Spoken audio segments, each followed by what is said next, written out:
We continue to follow a developing story in Montgomery County this morning that we talked about so much this time yesterday.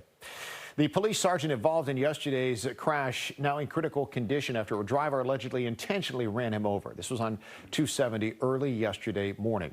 A 19-year-old suspect now behind bars, due in court today. Melanie Elwick back on the story this morning outside District Court in Rockville. Mel.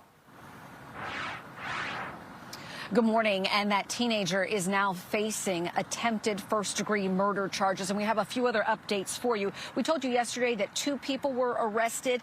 Turns out the passenger in that vehicle, no charges will be filed there. And the officer, we are learning, is now awake and has been talking. So making some improvements. That is a very good sign. The suspect, 19-year-old Frederick Raphael Mayorga, was well known to Montgomery County Police. Chief Marcus Jones said Mayorga was arrested in April and May for reckless driving, once doing 136 miles an hour.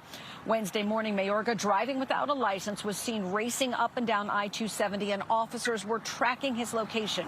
When Mayorga almost ran another driver off the road, the decision was made to strategically deploy stop sticks. Sergeant Patrick Koepp was on 270 at the Watkins Mill exit crossover. He's the one who arrested Mayorga in May. Chief Jones says Sergeant Koepp was targeted. When you see the intentional reckless behavior of Mr. Mayorga, who in turn literally drove his vehicle, and if you can only imagine a vehicle of that size coming at you at about 100+ miles an hour, to me that's a whole different story. Sergeant Koepp is 36 years old and has been with the department since 2014. He works in a unit that tries to get drunk drivers off the roads. He has lost the use of both of his legs and faces a very difficult recovery.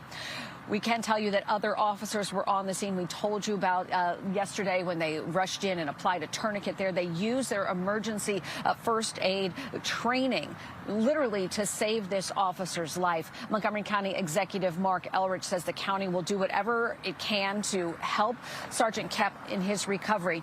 And this is bringing up a lot of emotions and resonant feelings. It was back in 2015 when Officer Noah Liata was killed by a drunk driver in Montgomery County, and that led to some tougher legislation.